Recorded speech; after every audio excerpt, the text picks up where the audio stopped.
Hi friends, ಎಲ್ಲರಿಗೂ ಕವಿತಾಕಿರಣಾಲೋಕ ಚಾನಲ್ಗೆ ನಮಸ್ಕಾರ. ನಾನಿವತ್ತು ಯಾರೆಲ್ಲ ಹೊಸದಾಗಿ ಅಡುಗೆ ಕಲಿತಾ ಇದ್ದಾರೋ ಅವ್ರಿಗೋಸ್ಕರ ತರಕಾರಿ ಉಪ್ಪಿಟ್ಟನ್ನ ಹೇಗೆ ತುಂಬ ಕಡಿಮೆ ಸಮಯದಲ್ಲಿ ಟೇಸ್ಟಿಯಾಗಿ ಮಾಡ್ಬೋದು ಅಂತ ಈ ವಿಡಿಯೋದಲ್ಲಿ ತೋರಿಸ್ಕೊಡ್ತಾ ಇದ್ದೀನಿ. ಈ ವಿಡಿಯೋ ನಿಮಗೆಲ್ಲ ಇಷ್ಟ ಆದರೆ ಈ ರೆಸಿಪಿ ದಯವಿಟ್ಟು ನಮ್ಮ ಚಾನಲ್ಗೆ ಸಬ್ಸ್ಕ್ರೈಬ್ ಮಾಡಿ ಫ್ರೆಂಡ್ಸ್.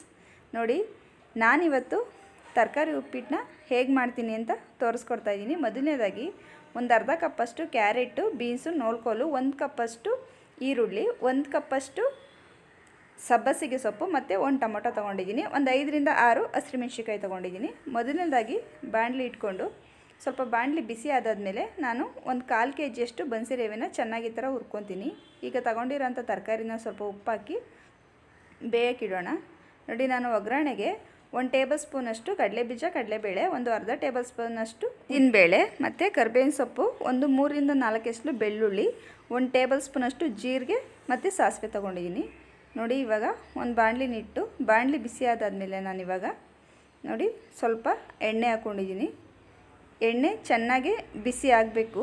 ನೋಡಿ, ಈ ಥರ ಬಿಸಿ ಆದಾದಮೇಲೆ ನಾನು ಕಡಲೆಬೇಳೆ ಮತ್ತು ಕಡಲೆಬೀಜ ಎರಡನ್ನೂ ಹಾಕಿ ಚೆನ್ನಾಗಿ ಈ ಥರ ಫ್ರೈ ಮಾಡ್ಕೊತೀನಿ. ಅಂದರೆ ಎರಡೂ ಕೂಡ ಕಲರು ಚೇಂಜ್ ಆಗಬೇಕು, ಸ್ವಲ್ಪ ಗೋಲ್ಡನ್ ಕಲರ್ ಬರಬೇಕು. ಅಲ್ಲಿವರೆಗೂ ಈ ಥರ ಮೀಡಿಯಮ್ ಫ್ಲೇಮಲ್ಲೇ ಚೆನ್ನಾಗಿ ಫ್ರೈ ಮಾಡ್ಕೊಳ್ಳೋಣ. ನೋಡಿ, ಈ ಥರ ಚೆನ್ನಾಗಿ ಫ್ರೈ ಆದಾದಮೇಲೆ ನಾನು ಇವಾಗ ಸಾಸಿವೆ ಮತ್ತು ಜೀರಿಗೆನ ಹಾಕ್ಕೊತಿದ್ದೀನಿ. ಇವಾಗ ಎಲ್ಲನೂ ನೀಟಾಗಿ ಈ ಥರ ಮಿಕ್ಸ್ ಮಾಡ್ಕೊಳ್ಳೋಣ. ಇದು ಮೀಡಿಯಮ್ ಫ್ಲೇಮಲ್ಲೇ ಇರಬೇಕು, ಇಲ್ಲಾಂದರೆ ಸೀದೋಗಿಬಿಡುತ್ತೆ. ನೋಡಿ, ಈ ಥರ ಫ್ರೈ ಆದಾದಮೇಲೆ ನಾನಿವಾಗ ಕರಿಬೇವಿನ ಸೊಪ್ಪು ಮತ್ತು ಒಂದು 3 ರಿಂದ 4 ಎಸಳಷ್ಟು ಬೆಳ್ಳುಳ್ಳಿನ ಜಜ್ಜ ಹಾಕ್ಕೊಂಡಿದ್ದೀನಿ. ಇವಾಗ ನಾನು ಹಸಿಮೆಣ್ಸಿಕಾಯಿನ ಚೆನ್ನಾಗಿ ಫ್ರೈ ಮಾಡ್ಕೊತೀನಿ. ಇವಾಗ 1 ಕಪ್ಪಷ್ಟು ಈರುಳ್ಳಿನ ಹಾಕಿ ಅದು ಕೂಡ ಹಸಿ ಸ್ಮೆಲ್ಲೆಲ್ಲ ಹೋಗೋವರೆಗ ಈ ಥರ ಒಂದು 4 ನಿಮಿಷ ಮೀಡಿಯಮ್ ಫ್ಲೇಮಲ್ಲಿ ಈ ಥರ ಫ್ರೈ ಮಾಡ್ಕೊತೀನಿ. ಅಂದರೆ ಈರುಳ್ಳಿ ಕಲರು ಚೇಂಜ್ ಆಗಬೇಕು, ಅಲ್ಲಿವರೆಗೂ ನಾನು ಈ ಥರ ಫ್ರೈ ಮಾಡ್ಕೊತೀನಿ. ಈ ಥರ ಎಲ್ಲ ನೀಟಾಗಿ ಫ್ರೈ ಆದರೆ ಹಸಿ ಸ್ಮೆಲ್ಲೆಲ್ಲ ಹೋಗೋವರೆಗೂ ಫ್ರೈ ಮಾಡಿಕೊಂಡ್ರೆ ಟೇಸ್ಟು ಕೂಡ ಚೆನ್ನಾಗಿ ಬರುತ್ತೆ. ಇವಾಗ ನಾನು ಒಂದು ಮೀಡಿಯಮ್ ಗಾತ್ರದ ಟೊಮೊಟೊ ಹಣ್ಣು ಹಾಕ್ಕೊಂಡಿದ್ದೀನಿ. ಇವಾಗ ಸ್ವಲ್ಪ ಉಪ್ಪನ್ನ ಹಾಕ್ಕೊತೀನಿ, ಯಾಕಂದ್ರೆ ಟೊಮೊಟೊ ಸ್ವಲ್ಪ ಚೆನ್ನಾಗಿ ಬೇಯಲಿ ಅಂತ. ಉಪ್ಪನ್ನ ನೋಡಿ ಹಾಕ್ಕೊಳ್ಳಿ, ಯಾಕಂದರೆ ತರಕಾರಿ ಆಲ್ರೆಡಿ ಬೇಯೋದಕ್ಕೆ ನಾವು ಉಪ್ಪು ಹಾಕ್ಕೊಂಡಿದ್ದೀವಿ. ಇವಾಗ ಸಬ್ಬಸಿಗೆ ಸೊಪ್ಪನ್ನು ಕೂಡ ಹಾಕ್ಕೊಂಡಿದ್ದೀನಿ. ಸಬ್ಬಸಿಗೆ ಸೊಪ್ಪು ಉಪ್ಪಿಟ್ಟಿಗೆ ಹಾಕೋದ್ರಿಂದ ತುಂಬ ಉಪ್ಪಿಟ್ಟು ರುಚಿಯಾಗಿರುತ್ತೆ, ಅದರಿಂದ ನಾನು ಸಬ್ಬಸಿಗೆ ಸೊಪ್ಪು ಹಾಕ್ಕೊಂಡಿದ್ದೀನಿ. ಎಲ್ಲನೂ ಚೆನ್ನಾಗಿ ಈ ಥರ ಮಿಕ್ಸ್ ಮಾಡ್ಕೊಳ್ಳೋಣ, ಹಸಿ ಸ್ಮೆಲ್ ಎಲ್ಲ ಹೋಗೋವರೆಗೆ. ಇವಾಗ ತರಕಾರಿ ಬೆಂದಿದೆ. ಇವಾಗ ತರಕಾರಿ ಇಲ್ಲವೇ ಮಿಕ್ಸ್ ಮಾಡ್ಕೊಳ್ಳೋಣ. ಈ ಥರ ನೋಡಿ, ತರಕಾರಿ ಮತ್ತು ತರಕಾರಿ ನೀರು ಎಲ್ಲನೂ ಈ ಥರ ಮಿಕ್ಸ್ ಮಾಡಿಕೊಂಡು ಇವಾಗ ಒಂದು 4 ರಿಂದ 5 ನಿಮಿಷ ಚೆನ್ನಾಗಿ ಐ ಫ್ಲೇಮಲ್ಲಿ ಕುದಿಯೋಕೆ ಬಿಡೋಣ.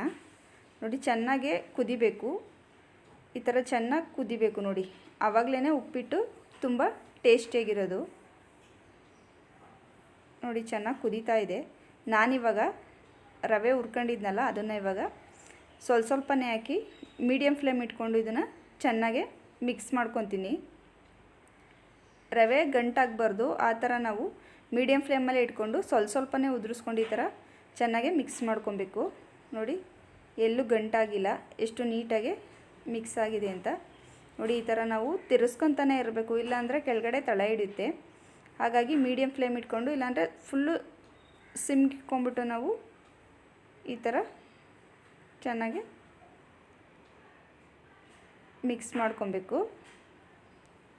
ಈ ಥರ ನೀಟಾಗಿ ಮಿಕ್ಸ್ ಮಾಡಿಕೊಂಡ್ರೆ ಕೆಳಗಡೆ ಎಲ್ಲ ನೀಟಾಗಿ ಬೇಯುತ್ತೆ. ನೋಡಿ, ಮೀಡಿಯಮ್ ಫ್ಲೇಮ್ ಇಟ್ಕೊಂಡು ಈ ಥರ ಚೆನ್ನಾಗಿ ಬೇಯಿಸ್ಕೊಬೇಕು. ನೋಡಿ, ಎಷ್ಟು ಚೆನ್ನಾಗಿ ಉದ್ರುದ್ರಾಗೆ ಉಪ್ಪಿಟ್ಟು ರೆಡಿಯಾಗಿದೆ ಅಲ್ವಾ ಫ್ರೆಂಡ್ಸ್.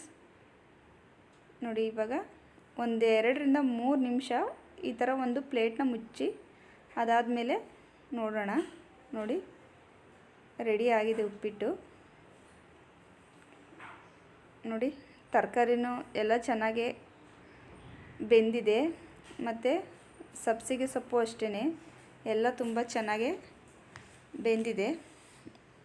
ನೋಡಿದ್ರಲ್ವ ಫ್ರೆಂಡ್ಸ್, ಇವತ್ತಿನ ತರಕಾರಿ ಉಪ್ಪಿಟ್ಟನ್ನ ಹೇಗೆ ಕಡಿಮೆ ಸಮಯದಲ್ಲಿ ರುಚಿಯಾಗಿ ಮಾಡ್ಬೋದು ಅಂತ.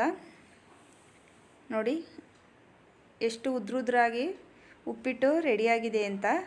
ನೋಡೋದಕ್ಕೆ ತುಂಬ ಚೆನ್ನಾಗಿದೆ, ಟೇಸ್ಟು ಕೂಡ ಅಷ್ಟೇ ತುಂಬ ಅಂದರೆ ತುಂಬ ಚೆನ್ನಾಗಿರುತ್ತೆ.